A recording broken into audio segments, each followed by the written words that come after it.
Você está no Divaneios, mais um podcast da Escola Paulista de Psicanálise e do Instituto Hécatos. Eu sou a Liz Clapes e o tema de hoje é a sociedade do cansaço. E para discutir esse tema, eu tenho comigo dois colegas de instituto, a Fabiola Rodrigues, seja bem-vinda, Fabiola. Obrigada, Lê. E Tatiana Mestriné. Seja bem-vinda, Tatiana. Muito obrigada, Lê. Fabiola, eu fico só cansado de pensar na sociedade do cansaço. O que é esse cansaço da sociedade do cansaço? Por que a gente fica cansado só de pensar nisso? Que nos torna tão cansados, né? É. Acho que essa é uma pergunta muito importante. Por que é que a gente está tão cansado? E a resposta, ela é simples, aparentemente simples, mas não simplória. E eu queria começar por uma coisa que pode soar quase como uma tautologia, mas não é. Nós estamos cansados porque nós não descansamos.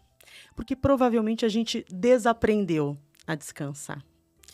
Nós estamos superestimulados, dopaminados pelas redes sociais, desatentos, acelerados e, consequentemente, exaustos.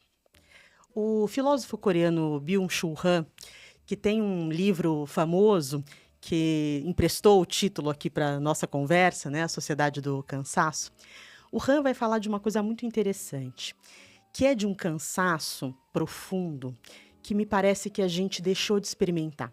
Esse cansaço profundo é o cansaço de Deus. Deus criou o mundo em 6 dias e descansou no 7º. O 7º dia, né, o dia sagrado, o dia santo, que é o dia do descanso, é o dia de não fazer nada. É o dia da suspensão do gesto. É o dia do não para. Os outros dias são os dias do para fazer alguma coisa. O 7º dia é o dia do não para. Então, diante de um cansaço, a gente descansa. Esse cansaço profundo, essa experiência da profundidade do cansaço que leva a uma suspensão do gesto, que leva a essa economia do gesto e, portanto, a um estado contemplativo, é alguma coisa que a gente perdeu. Porque a gente está cansado, a gente começa o dia muito cedo, vai para a academia, leva a criança na escola, vai para o trabalho, faz 3 reuniões no período da manhã, responde 20 e-mails entre essas reuniões, aproveita e marca mais uma na hora do almoço, ou sai correndo para ir ao dentista, ou a manicure, volta, faz mais 3 reuniões, responde 20 e-mails, pega a criança na escola de volta, passa no supermercado, chega em casa, prepara o jantar, supervisiona o dever de casa da criança, ouve o podcast e lava a louça, e depois senta no sofá, cansado, e faz o quê? Rola o feed. A gente se superestimula, continua se superestimulando até a exaustão. Até não haver mais espaço para ser preenchido. Essa composição de cheios e vazios, né, do tempo da criação, do tempo da produção e do tempo do descanso, né, do tempo da retirada, do desinvestimento, a gente perdeu isso. Então, a gente tem uma atenção dispersa, uma atenção desconcentrada o tempo todo. E isso nos consome, isso gera uma consumição. Esse nosso cansaço não é um cansaço profundo, que leva a essa suspensão do gesto e a essa atitude contemplativa. É um cansaço disperso que nos leva a continuar produzindo, continuar desempenhando, performando, até a gente se esgotar. Eu me lembro quando o Domênico de Masi lançou o Ócio Criativo. Uhum. Eu pensei cá com os meus botões, mas nem no ócio eu tenho descanso, porque eu tenho que ser criativo no ócio. Uhum. E assim, e começou a ter uns programas, eu trabalhava em empresa, de ócio criativo. Eu falei assim, gente, como assim? Né? E tem uma outra coisa que você falou, que eu achei muito interessante, é que me parece que hoje não fazer nada é ir de encontro ao tédio. Uhum. E ir de encontro ao tédio é terrorífico. Uhum. né? É que não é permitido, né? Você ir de encontro ao tédio. Não é permitido você descansar. A sociedade não permite que você descanse. A instituição não permite que você... Nada permite, você não se auto-permite descansar. Uhum. Eu achei muito interessante o que a Fabiola falou, né, Fabiola? Porque, assim, é muito estímulo, é muita coisa. E você entra numa vibração que você não se autoriza a parar. Você não se autoriza a falar não. Você não se autoriza a não estar disponível para simplesmente tudo, né? É aquela positividade excessiva, positividade tóxica. Uhum. Não, e se eu equalizar descanso com tédio, aí eu vou fugir dele. Aí eu vou colocar alguma coisa para fazer na hora que era para descansar, Uhum. não é? E aí entra o tem que meditar, tem que fazer yoga. Para quê? Para poder descansar do mundo corporativo, você tem que fazer academia, yoga, meditação, mindfulness, sei lá o quê. Mas tem que fazer e não descansa, não é? Vira um checklist, né? Vira um checklist. Vira um checklist. Isso que a Tati comentou, assim, eu acho que é muito importante. A sociedade do desempenho, e o Han vai usar uma expressão que eu gosto ainda mais, que é a sociedade do doping. Né? A gente está o tempo todo dopado, vitaminado. A gente conversava sobre isso, né? Agora há pouco, assim, tá todo mundo vitaminado. Quem não está tomando vitamina? Né? Quer dizer, e vitamina para quê? Para a gente produzir mais, para a gente desempenhar mais. Essa impossibilidade de dizer não, né, de sustentar a negatividade, de sustentar essa capacidade negativa de se retirar, ou seja, esse excesso de positividade, precisa dizer sim, tem que... Né? Essa coisa um pouco maníaca, né, para usar aqui um modelo emprestado da psicopatologia, o nosso funcionamento ele é maníaco, ele é um funcionamento onipotente, né? A gente está sempre eufórico e muito onipotente, pode tudo. Esse é um momento em que a gente acredita que pode tudo. E quem pode tudo não se autoriza a dizer não. Não pode perder nada. É o maldito tem que ir para academia. Você não pode ser sedentário, não Inativo, né? E para não ser sedentário, você tem que fazer 100, 200, sei lá quantos minutos de exercício físico por semana. Eu, pessoalmente, não suporto academia. Somos dois. Porque aquilo... Eu faço, preciso. Fazer é uma coisa, suportar é outra. Amar é outra. Eu não dou conta, porque assim, é um cheiro muito grande de vaidade. E assim, me faz mal. Entope meu nariz, assim, o cheiro de vaidade, e não dou conta. Então, agora, mais um componente nessa sociedade do cansaço. É o parecer ser. O meu corpo, ele tem que ser de determinada forma, de determinado jeito. Gente, isso é uma trabalheira. Porque você precisa de um nutricionista, você precisa de um personal trainer, você precisa de uma academia, você precisa do chiroprata para poder parecer, o seu corpo parecer que está bem. E isso dá um trabalho danado. Que eu fico olhando para as pessoas e pergunto, que hora que você descansa? Não descansa. Não descansa. Quando que abandona a performance? Exatamente.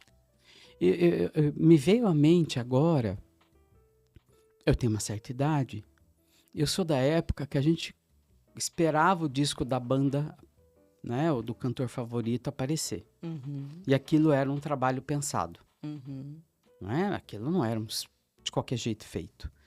E você colocava aquele bolachão, e aí você ouvia o lado A, ouvia o lado B, pegava o encarte com a letra da música, acompanhava, cantava junto. Isso levava dias,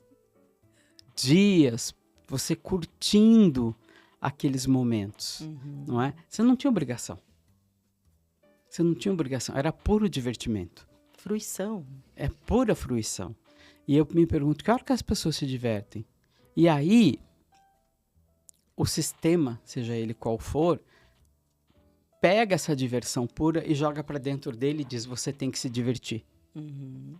Aí virou tem que, aí acabou. Aí cria o evento, cria o espetáculo, que não é a festa, né? A festa é esse tempo lento, esse tempo da fruição, ele realmente é alguma coisa que vai acontecendo de uma maneira distendida, né? Não é esse tempo circunscrito, o show dura, né, da meia-noite às 3 da manhã, né? O concerto dura das 9 às 10h30.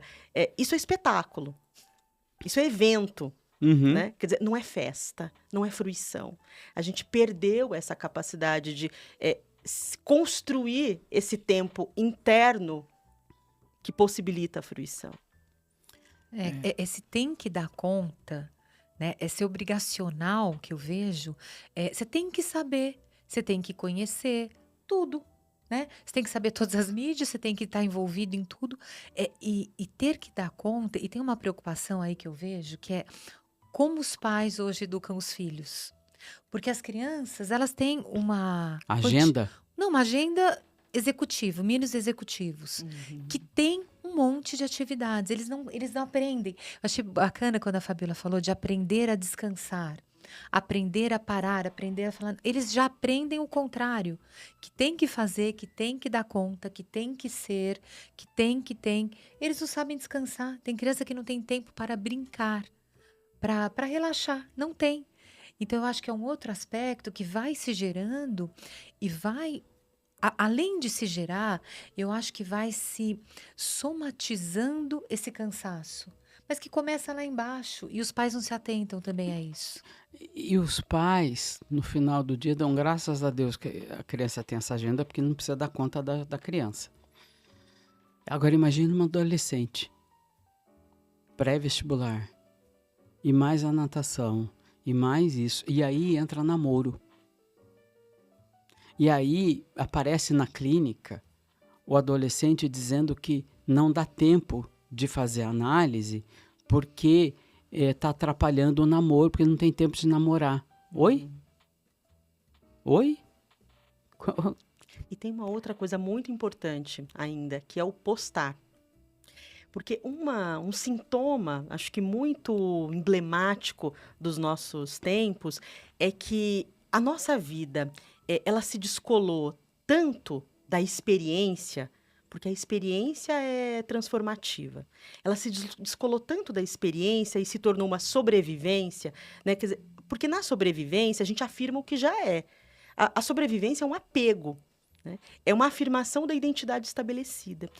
E aí, o postar, né, essa compulsão por postar, na verdade, o sintoma de que a gente precisa provar que está vivo, que existe, porque a gente abandonou a experiência, que é transformativa.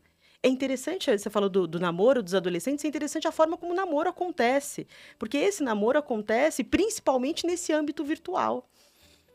Numa relação muito encastelada com o outro, em que esse gesto de se inclinar para o outro, de tolerar quem o outro é, quem eu sou, quem nós somos juntos, no contato, na presença, é uma coisa muito diluída.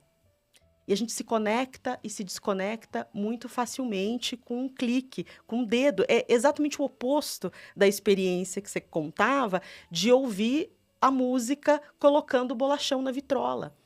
Não é com a velocidade do dedo. Existe uma preparação. Né? A relação com o outro exige essa preparação. E quando a gente está nessa lógica das redes, que é uma lógica muito narcísica, né, a gente perde essa dimensão fundamental da experiência, que no fundo só pode ser construída na relação com o outro. E primeiro é a questão da tolerar a relação, que se você tem uma agenda dessa, o aprendizado, voltando ao episódio que a gente gravou sobre viver e aprender, eu preciso do outro para aprender. Né? E quando eu não tenho esse espaço do outro de intimidade para aprender, eu não tenho um espaço do descanso. Porque eu não tenho um espaço em mim mesmo para descansar. Não é? E eu não reconheço sequer que eu estou cansado. O pior, assim, Sintoma. Cansaço é aquele do qual eu não reconheço que eu estou sofrendo. Esse cansaço distraído, desatento. É. O engraçado que eu tenho, vou falar uma questão pessoal, tem horas assim que eu preciso de 5 minutos para minha mente voltar para o lugar, porque ela está tão dispersa. Eu preciso de um tempo de descanso para que a minha mente volte ao lugar e para que ela possa voltar a funcionar. Esse tempo do vazio, É. né, Ale? Porque essa composição de cheios e vazios, ela é fundamental para a própria vida. Sim. Se a gente olha para a cidade, a malha de uma cidade é formada de cheios e vazios. Se a gente olha para o nosso corpo, o átomo é uma composição de cheios e vazios. Aliás, de pequeníssimos cheios e muitos vazios. A música é feita de... A música é feita de cheios e vazios, de Silêncio, sons do silêncio. som e do silêncio. E tem uma melodia no meio de tudo isso, né? Tem. E essa conexão com você mesmo, você não faz. Porque você está sempre fazendo uma conexão, muitas vezes, com o todo e com o nada, né? Esse cheio e vazio, você não se conecta com as pessoas, você não se conecta com você mesmo, e as relações vão se empobrecendo. E o aprendizado também. Ele vai se tornando rarefeito, porque você não se dedica a isso, porque você não tem energia para isso. Você vai ficando no estado que as pessoas não percebem. Eu acho que o pior cego é aquele que não sabe que é cego. Eu passei o ano passado por uma experiência de não percepção disso. Quem está na instituição sabe disso, né? Que chegou junho, eu entrei em burnout. Que eu não estava percebendo o quanto eu estava cansado. E precisou uma remodelação de toda a minha agenda. De não dar grupo, de contratar pessoas, de delegar, E hoje eu posso dizer, eu passo as minhas manhãs, lógico que às vezes tem trabalho, e aí eu vou entrar agora no ponto do trabalho, mas eu passo estudando canto, que me diverte. Eu passo estudando, lendo outras coisas que me divertem, que não são psicanálise, não é? E que me enriquecem como pessoa. E é interessante que no final de semana eu faço a mesma coisa, porque são coisas que me divertem. Eu não tenho o que fazer, eu não tenho o que estudar canto, não é? Me diverte, me faz bem. Estar ali fazendo aquilo me faz bem, não é? Eu entro naquele mundo e aquele mundo me faz bem, não é? Eu não tenho que dar performance, eu não tenho que ser cantor, eu não vou... É outro jogo. Eu sei que eu sou um psicanalista estudando canto. É outro jogo, não é? Eu sou um psicanalista que estuda piano, mas não quero ser pianista. Eu não quero isso. Porque, para quem sabe, se você não sabe, ser pianista tem um lado que é um inferno, né? Porque aí vai pro virtuosismo, aí entra uma moralidade, né? Você quer perceber... um dever, uma obrigação, Deus, uma coisa que ninguém A busca pela aguenta. perfeição, né? A busca Exatamente. pelo Não. sublime. Não, E não é isso, não, né? eu só quero expressar. Ontem eu estava, assim, enquanto estava numa reunião, as pessoas chegando, eu estou ensaiando Over the Rainbow, e me dei conta que Over the Rainbow é uma canção de Niná. Assim, me conectando comigo mesmo. E agora eu sei que eu vou interpretar essa música como uma canção de Niná. Então, é um exercício que não tem nada a ver com a psicanálise, nada a ver com o trabalho, nada a ver com nada, e tem a ver comigo. De ir sendo si mesmo, de me conectar com as coisas que me expressam. Não é? Eu estou colocando, no fundo, eu estou colocando a diversão como o anticansaço. Ou como uma saída, né, para É. esse cansaço. Eu acho que você traz um aspecto aqui muito importante, Ale, que é falar e dar espaço para fruição, pura e simplesmente para o hobby. Se a gente observar, nós fomos perdendo essa cultura do hobby ao Sim. longo das últimas décadas. Porque todo o espaço e todo o tempo possível passaram a ser colonizados pelo trabalho, pelo desempenho, pela produtividade, pela performance, né? Pelo valor econômico. O Elon Musk demite pessoas que não leem e-mail final de semana. Ou seja, você tem que estar todo o tempo trabalhando. Você não pode descansar, você não pode dormir, porque ninguém mais dorme bem, né? Você conversa com as pessoas, ninguém consegue nem dormir bem, que seria o momento natural, né, de um repouso. Não existe mais quem dorme bem, Não. né? Então, o que vai se fazendo com esse divertir-se? Achei bacana o divertir-se, porque o divertir-se também virou uma obrigação. Eles vão em festa por obrigação, participa de por obrigação, não pelo prazer do encontro ou pelo prazer de relaxar e poder usufruir daquele momento. Eu chamo esse, e aí eu precisaria de separar o divertir-se, que divertir vem de dar uma outra visão para. Esse é o divertir-se, não é? Do espetáculo. Sim. Não é? Eu vou fazer uma performance. Vamos usar a palavra performance, não é? Eu vou numa balada para fazer uma performance. Eu vou vestir um personagem e vou lá fazer uma performance, não é? Mas eu não estou me divertindo. Porque eu tenho que ir no cabeleireiro, eu tenho que ir nisso aqui, eu tenho que ir não sei aonde, pagar R$500 para ir na festa, ir lá com as minhas amigas para fazer não sei o quê. Isso não é se divertir. E para fotografar, e E para pra achar o melhor fotografar. ângulo e postar, porque senão não existiu. E senão não existiu.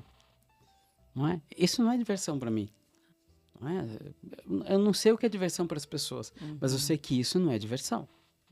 Outro dia eu encontrei uma pessoa e conversa vai, conversa vem.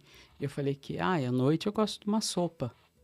Porque, né, cai melhor. Dá um quentinho. É Dá um leve. quentinho, tem uma coisa materna ali, e a digestão é melhor para dormir, etc, etc. Aí a pessoa falou assim, eu também gosto, mas sem carboidrato. Oi? Oi? Porque assim, para mim já a pessoa está pensando em Você carboidrato. matou a sopa, né? Não, você matou a sopa. Matou a sopa. Você matou a sopa. Já perdeu. A sopa, aquela coisa que vai te nutrir emocionalmente, já foi perdida. Não é? Então, assim, aí não tem a nutrição emocional. E isso dá cansaço. E essa desvinculação, né? Eu achei excelente essa história da sopa. Essa desvinculação entre a nutrição física e a nutrição emocional é alguma coisa avassaladora e que nos torna mortos-vivos.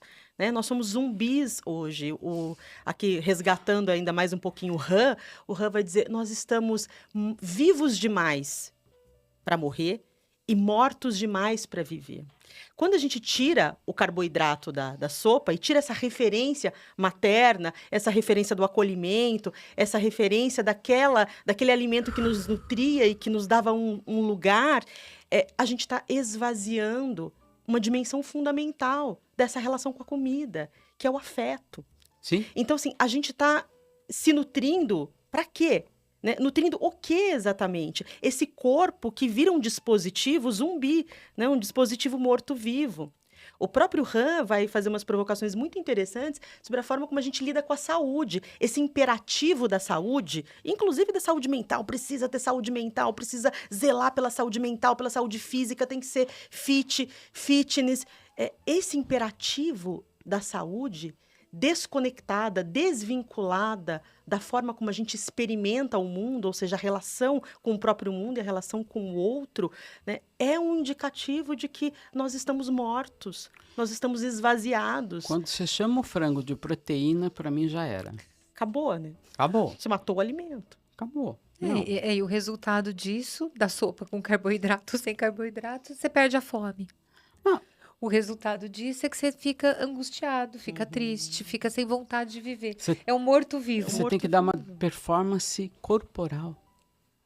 E ela é toda hora. Toda hora você é lembrado da performance corporal. Porque você tem que ir na academia, você tem que comer carboidrato, você tem que... Pera, é comida. Mas é que você tem que desempenhar inúmeros papéis o tempo todo. E isso também é muito cansativo, porque o outro exige, você se exige isso. Então é o papel de bom pai, de bom marido, de boa mãe, de bom profissional, de bom analista, de bom que treina bem, é tudo você precisa fazer. Politicamente correto. Politicamente correto, tem coisa que você não pode falar. Isso também é exaustivo. Tem assuntos que você não pode tocar porque a abertura que o outro te dá é zero. A gente estava falando disso também, Sim. né? De núcleos muito fechados, de núcleos muito dogmáticos, que você não pode tratar de assuntos porque é preconceito. Você não pode mais falar. A vida ficou um pouco sem graça Para todos os lados, tá? para tudo. Para tudo. Para tudo. A gente está falando do politicamente correto, que seria uma crítica à esquerda, mas você tem um domínio da direita também que é avassalador. É avassalador, não é? Ontem eu estava no restaurante, estava vendo uma pesquisa e o país é dividido. Isso cansa. Homens e mulheres estão divididos, né? Isso cansa. Eu estava vendo, você falando de pesquisa, estava vendo também uma reportagem da CNN que eu achei muito interessante, falando da diferença de mentalidade, de visão de mundo na geração Z entre meninos e meninas. Que as meninas são muito progressistas, cresceram, né, sob a égide do Me Too, né, e aí percebendo as violações sobre o seu corpo, né, sob a égide de um discurso feminista e de empoderamento de si, da sua condição de gênero, e os meninos, de outro lado, muito apegados a essa forma de viver a vida, ou de resistir a essas mudanças, transmitidas geracionalmente pelos seus pais, né, em que se reclama que a mulher dá trabalho, que a mulher dá despesa, né, ou que a mulher é controladora, aquelas visões estereotipadas sobre o feminino. E aí, nesse funcionamento, nessa lógica das redes sociais, em que cada um está capturado pelas suas bolhas, né? Quer dizer, as meninas não conseguem tolerar o que são esses meninos tentando entender o que é para fazer no mundo, que lugar que eles têm no mundo, e esses meninos que não conseguem também compreender quem são essas meninas que se apresentam como esse outro para o qual eles se inclinam.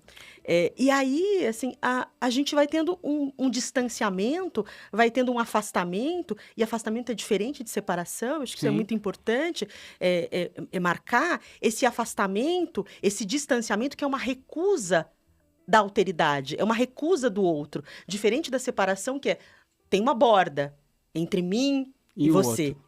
Né? Tem uma borda.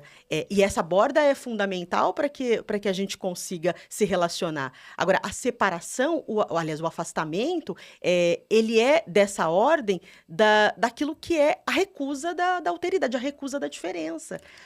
Fabíola tocou num aspecto que eu acho lindo, Fabíola. A separação, existiu um vínculo, teve um juntar. O distanciamento nem permitiu. Juntar. E hoje as pessoas não Exato. se permitem a relação. Você falou dos jovens, eles não se relacionam. Eles têm medo de se relacionar e eles já pré-julgam o que seria uma relação. Então, não tem mais namoro, não tem mais esse afeto trocado porque não pode. E porque eu acho interessante, às vezes, no consultório a gente vê muito isso, né? Não, porque eu quero encontrar alguém que seja assim, assim, assim, assim. Mas não se permite o contato com esse alguém. É como se a coisa tivesse que vir pronta, como vem num dispositivo, numa inteligência artificial, como se viesse aquilo, chip correto para mim. Então, perdeu-se, Fabiola, eu acho interessante isso, porque perdeu-se esse contato, essa possibilidade de comunicação, né? De ter esse mínimo de entrelaçamento para gerar alguma coisa. Essa palavra entrelaçamento eu trocaria por intimidade. A gente não sabe mais fazer intimidade. E não tem amizade sem intimidade. Não tem namoro sem intimidade. Não tem casamento sem intimidade. Não tem relação humana sem intimidade. E aí eu não sei como a gente chamaria essas relações. É uma relação, mas eu não sei que nome que a gente daria. Mas não é de intimidade. Elas não são relações amorosas. Não. Elas são relações narcísicas. Porque essa é uma coisa, acho que, muito importante da gente observar, que o amor, ele é antinarcísico. Porque o amor, ele nos convida a olhar para o outro, a estender a mão para o outro, a fazer um gesto em direção a esse ser junto com o outro. E a intimidade, ela fala exatamente disso, né? Intimidade não é dividir a cama. Intimidade não é dividir o apartamento. Intimidade é estar à vontade com o outro, é poder descalçar os sapatos, é poder estar à vontade no contato com o outro. É não se assustar com essa fricção da sua pele com a pele do outro. E que vai E acontecer. que vai acontecer. E é o espaço onde essas diferenças podem se equacionar. Não se resolver, mas se equacionar. Se chegar em algum lugar do tipo, sim, tem essa diferença. E o que a gente vai fazer com ela? E fazer alguma coisa com ela. Mas não é resolver. Porque parece que vai existir sempre, ou existiria uma relação perfeita, o que dá um cansaço. Isso cansa demais. A perfeição cansa. Cansa. E a gente tem que estar muito atento, porque esse tem que, ele tá aqui, ó. Ele tá atrás da mesa, ele tá num canto da casa. Tá no ar. Ele tá no ar. O tem que. Tem que, mulher tem que ser assim, homem tem que ser assado, dependendo do vértice, tem que ser assim. É muito cansativo. Agora eu vou dar um nome. A sociedade do cansaço é acompanhado de uma moralidade. Mas eu queria voltar no aspecto que vocês falaram, que eu acho fantástico, que a intimidade, ela exige amor.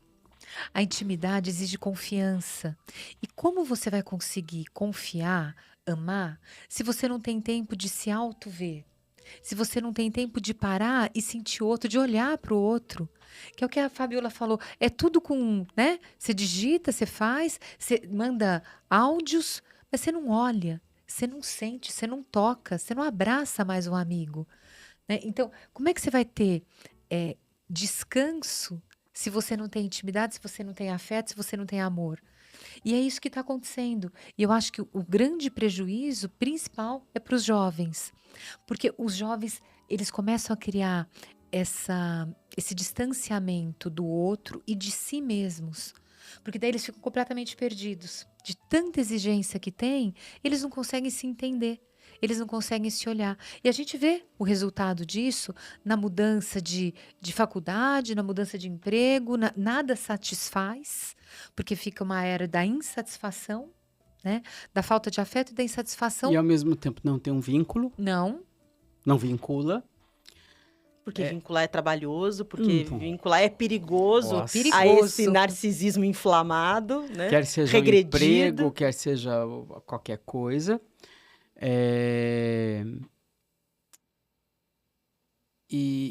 Mas não são só os jovens, não é? É uma questão, eu acho que temporal. É do nosso tempo. É do nosso tempo isso. Essa grande dificuldade de vincular. Né? Porque intimidade pressupõe vínculo. A gente está falando de uma matriz onde uma coisa vai pressupondo a outra. Não é? Onde... É um encadeamento. É um encadeamento. Intimidade, amor, gratidão, vínculo. Não é? É muito difícil.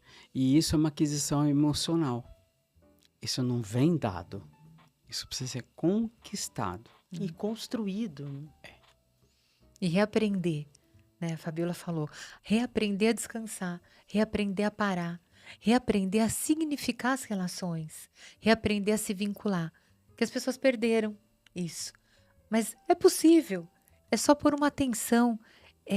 Eu acho que é bacana falar sobre esse assunto exatamente por isso. Porque você traz... como se fosse uma sessão de análise. Você dá a possibilidade do outro, pelo menos admitir a possibilidade de recomeçar o caminho. Tem uma frase do Winnicott que ele diz assim: estar só é estar só diante do outro. E eu acho muito interessante quando eu vou em restaurante e as duas pessoas estão no celular. O casal está no celular. Essa ausência na presença, né? Não tem descanso. Porque parece que quando eu estou com o outro, eu tenho que estar fazendo algo.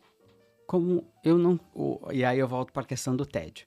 Como nesse momento bate um tédio, eu não consigo estar só diante do outro, esse descanso, estamos aqui, não precisamos falar nada.